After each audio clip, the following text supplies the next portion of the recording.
ఏమైంది? ప్రభు వారంతా దారికి అడ్డుగా కూర్చున్నారు. ఎవరు వాళ్ళు? మేమే.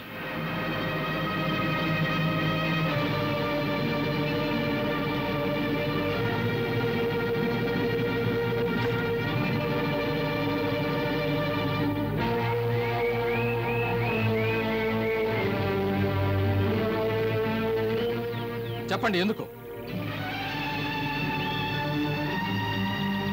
చూడండి అక్రూర్ల వారు, చెప్పాంగా కృష్ణయ్యను గోకులం నుంచి వెళ్ళనివ్వమని. తక్షణమే కృష్ణుణ్ణి ఇక్కడి నుంచి తీసుకెళ్లకుంటే ఇక్కడికి రావడమే వ్యర్థం అవుతుంది. గోకులం నుంచి మా కృష్ణయ్యను తీసుకువెళితే ఇక్కడ మా అందరి జీవితాలు వ్యర్థం అవుతాయి. ఇది మా కంఠంలో ప్రాణం ఉండగా జరగడం అసాధ్యం. అందుకే ఇలా అడ్డుగా పడుకున్నాం. కృష్ణయ్యని తీసుకువెళ్ళదలుచుకుంటే రథాన్ని మా దేహాల మీదుగా పోనివ్వండి. కృష్ణయ్యే మాకు లేకుంటే ఇక మాకు ప్రాణాలతో పనే ఉంది.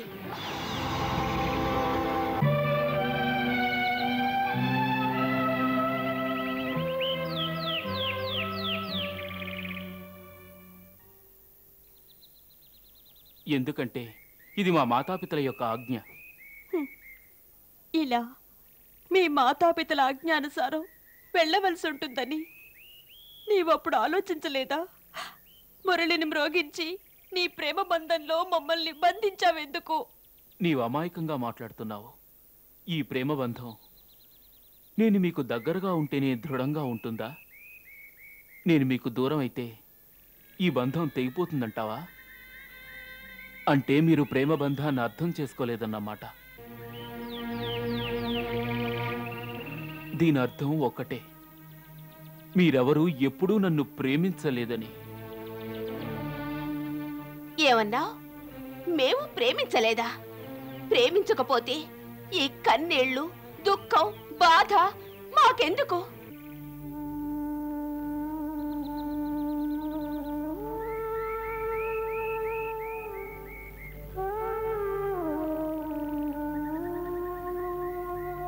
ఈ కన్నీళ్లు, బాధ, దుఃఖం కేవలం మోహం వల్ల కలుగుతాయి.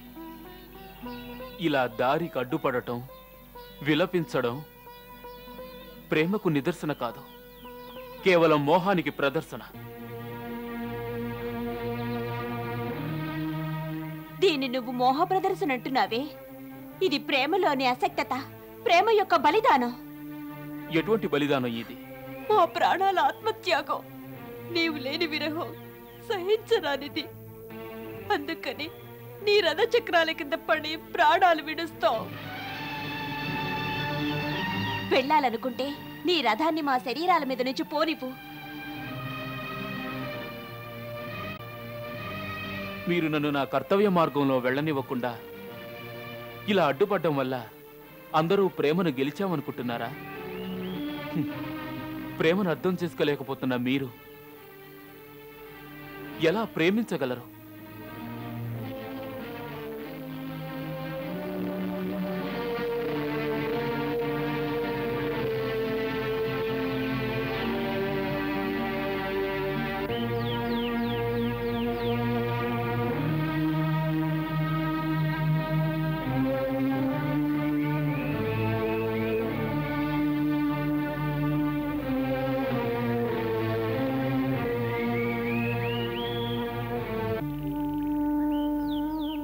తెలుసుకోండి, ప్రేమనేది ఎప్పుడూ కర్తవ్య నిర్వహణకు అడ్డు రాకూడదు.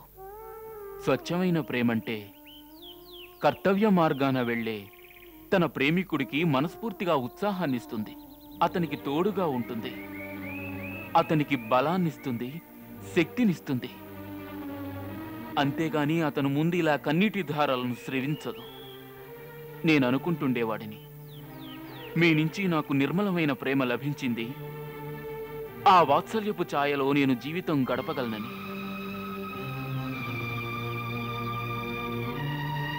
మీ అందరి గాఢ ప్రేమను నేను నా హృదయాంతరాళల్లో దాచి తీసుకువెళ్తున్నాను. ఆ రాజకీయం, ఆ రాజమందిరాల మిథ్యా వాతావరణం స్వార్థం, అసత్యం, లోభం, హింసలతో నిండినదై ఉంటుంది. అటువంటి వారితో ఉండే నాకు ఎప్పుడైనా మనసుకు విరక్తి భావన కలుగుతుంది.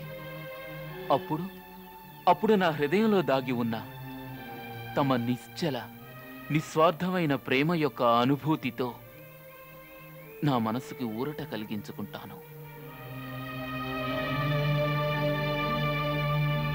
దానివల్ల నాకు జీవితపు భవిష్యత్తు మీద నమ్మకం మరింత బలపడుతుంది.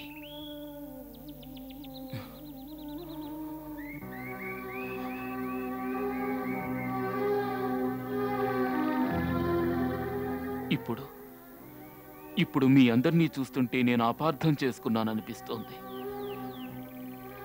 ఎందుకంటే ఎవరినైతే ప్రేమించి నేను ఆశలు పెంచుకున్నానో వారంతా ప్రేమకు అర్థం తెలియని వారు.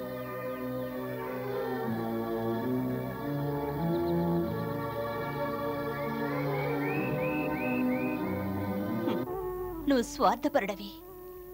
ఎలా? ఎంతటి మాటలన్నావు. ఇప్పుడిక మేము చావలేవు. ఇన్ని అని నువ్వు మమ్మల్ని ఆసక్తులు చేశావు. ఇక జీవితాంతం ఆ ప్రేమను తలుచుకుంటూ గడపాల్సిందే. ఇది తలుచుకుని మా యొక్క ప్రేమని శీతల పవనాలు ప్రతి క్షణం నీ యొక్క అలసిన మనసుకు శాంతిని కలిగిస్తాయి. మరి మా మనసులను నువ్వు కాస్తైనా అనునయించలేదు. భాగ్యవశాత్తు మేము ఎప్పటికైనా నీ యొక్క చరణాల చల్లని నీడను పొందాలి. ఆనాటి వరకు శూన్యంలోనే మేం బ్రతకాల్సి వస్తుంది.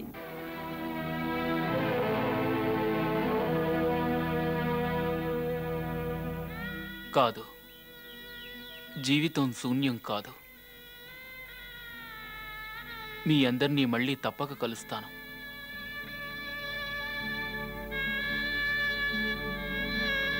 మేము ఆనాటి కోసం ఎదురు చూస్తూ ఉంటాం. నేను తప్పకుండా మీకోసం వస్తాను. మీకిచ్చిన మాటలు అమృతాలు కావు.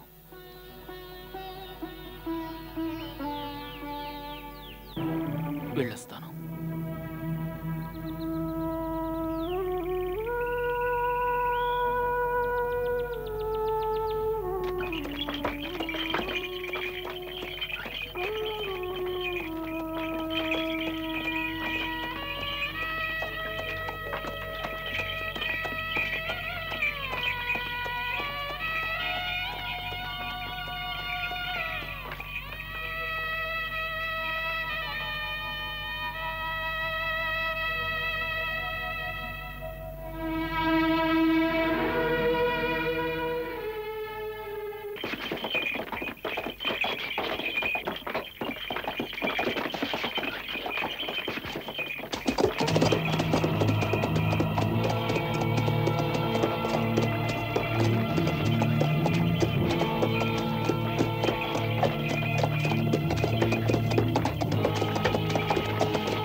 వీరందరూ ఎవరు క్రూరుల వారు? వీరంతా మనవారి రక్షణ కోసం మనతో వస్తున్నారు. రక్షణ కోసమా? ఎవరి నుంచి? కంసుని సైనికుల నుంచి. అతని యొక్క ఆహ్వానంలో ఖచ్చితంగా ఏదో కుతంత్రం ఉండి తీరుతుంది. మధురకు చేరేలోపుగానే సైనికులు ఒకవేళ మనల్ని చంపివేయవచ్చు. అందుకనే మేము ముందుగానే మా జాగ్రత్తలో ఉన్నాం. మరైతే ఈ కొద్ది మంది సైనికులు ప్రమాదాన్ని ఎదుర్కోగలరా? కనిపించే ఈ కొందరే కాదు, మేము ఒక ఆత్మాహుతి దళాన్ని సిద్ధం చేశాం. దానిని అనేక జట్లుగా విభజించి ఉంచాం. ఒక జట్టు మనతో ఉన్నారు, మరొక జట్టు యమునా నదికి ఆవలిగట్టున కావలి కాస్తున్నారు. అక్కడి నుంచే మనం నదిని దాటాలి. ఇటువంటిదే ఇంకొక జట్టు నదికి ఆ వైపు నుంచి మనతో సమానంగా దూసుకు వెళుతున్నది. అటు చూడండి.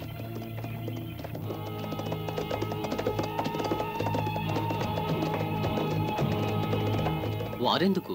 ఒకవేళ మన మీద వారు దారిలోని తిరగబడితే మేము అక్కడి నుంచే తమ ఇరువురిని తప్పించే ప్రయత్నం చేస్తాం. అప్పుడు వారు తమకు సహాయం చేసేందుకు ఉపయోగపడతారు. నదిని మేం దాటాలంటే ఈదుకుంటూ వెళ్ళాలా? ఇప్పుడే ఇద్దరం మా వస్త్రాలను విప్పేసి అంగవస్త్రాలను ధరిస్తాం. వద్దు వద్దు, అంత అవసరమేమీ లేదు. దారి పొడవునా అక్కడక్కడ ఒక్కొక్క నావను సిద్ధపరిచి ఉంచాం. అటు చూడండి.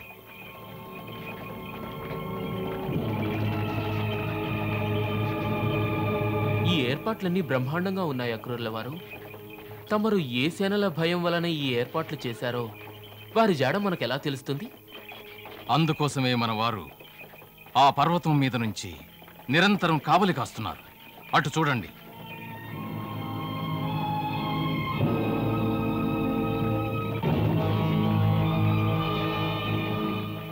ఆ పర్వతానికి ఆవలి వైపున కంసుని సైనికులున్నారు. మన మిత్రులు వారి ప్రతి కదలికను గమనిస్తూ ఉంటారు. ఏదైనా అపాయం వస్తుందనుకుంటే వెంటనే వారి దగ్గరున్న పతాకాలు రంగులు మారిపోతాయి. అక్రూరుల వారు, చక్కగా ఉన్నాయి ఏర్పాట్లన్నీ. భలే చూడ ముచ్చటగా ఉన్నాయి రక్షణ ప్రణాళికలు. తమరు నిజంగా యాదవుల ప్రముఖ సేనాధిపతులు కావడానికి యోగ్యులు. తమరిని ఎంతగా ప్రశంసించినా తమ ఘనతకు తక్కువే. రాజకుమార, మాకు పదవుల గురించి ప్రశంసల గురించి చింత లేదు. ఉన్న చింతల్లా ఒక్కటే, అది తమ రక్షణ గురించి. అసలిది మా దౌర్భాగ్యం. తమ ఇరువురిని మేమే ఒక హంతకునికి బలిగా తీసుకువెళ్తున్నాం. ఈ చర్యకు మా మనసు అంగీకరించడం లేదు. ఇప్పుడు ఏం చేయబోతున్నారు? ఈ ధర్మ సంకట స్థితిలో నాకు కరచరణాలు ఆడడం లేదు. ఒక వంక స్వామివారి ఆజ్ఞ, వేరొక వంక చూస్తే ఆత్మీయులకు అన్యాయం జరుగుతుంది.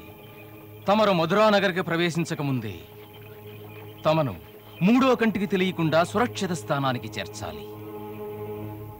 అందుకు తమరు ఏ నిర్ణయమైనా తీసుకున్నారా? లేదు. ఈ ధర్మ సంకటాన్ని అవలోకించి చూస్తే అది ధర్మబద్ధమే, ఇది ధర్మబద్ధమే. తమరు నిర్ణయించుకోలేరని నాకు తెలుసు.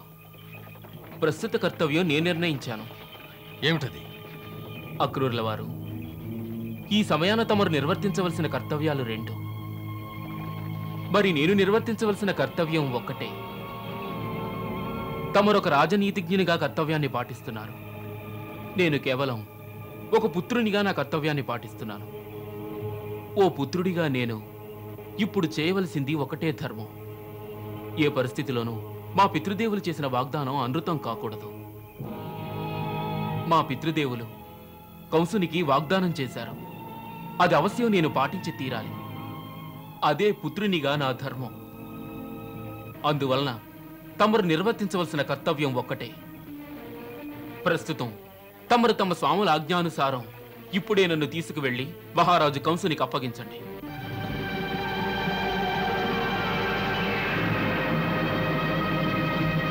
మా దురదృష్టం ఎలా పరిహసిస్తున్నది పరమేశ్వర. అలాగే కానివ్వండి. వేలాది యాదవ వీరుల రక్తం ఏరులై పారాలని రాసిపెట్టుంటే అలాగే కానివ్వండి. యాదవ వీరుల రక్తపాతమా? ఎందుకు? తమరేమనుకుంటున్నారు? తమరిని కంసుని కత్తికి అందించి మేం గుడ్లప్పగించి మా రాజకుమారుని హత్యాకాండను చూస్తూ ఉండిపోతామనుకుంటున్నారా? లేదు రాజకుమారా, లేదు. ఒక్క పరి తమరిని అతనికి అప్పగించిన తరువాత మేము అంతటితో మా స్వామి ఆజ్ఞను పూర్తిగా నిర్వర్తించినట్టే అవుతుంది. ఆ తదుపరి అతని కరవాలం వరం నుంచి రాకముందే మా పొంచి ఉన్న యాదవ వీరుల కరవాలాలు మెరుపు వేగంతో ఒక్కసారి విరుచుకుపడతాయి. అప్పుడు హోరాహోరీగా యుద్ధం జరుగుతుంది. ఇటు చూసిన శవాల గుట్టలు, శవాల గుట్టలు.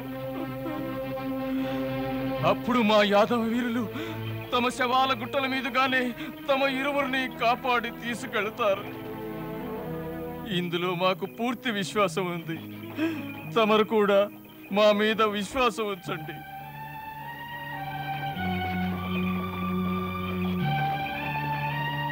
అక్రూరుల వారు, మాకు తమ వీరత్వం మీద పూర్తి విశ్వాసం ఉంది.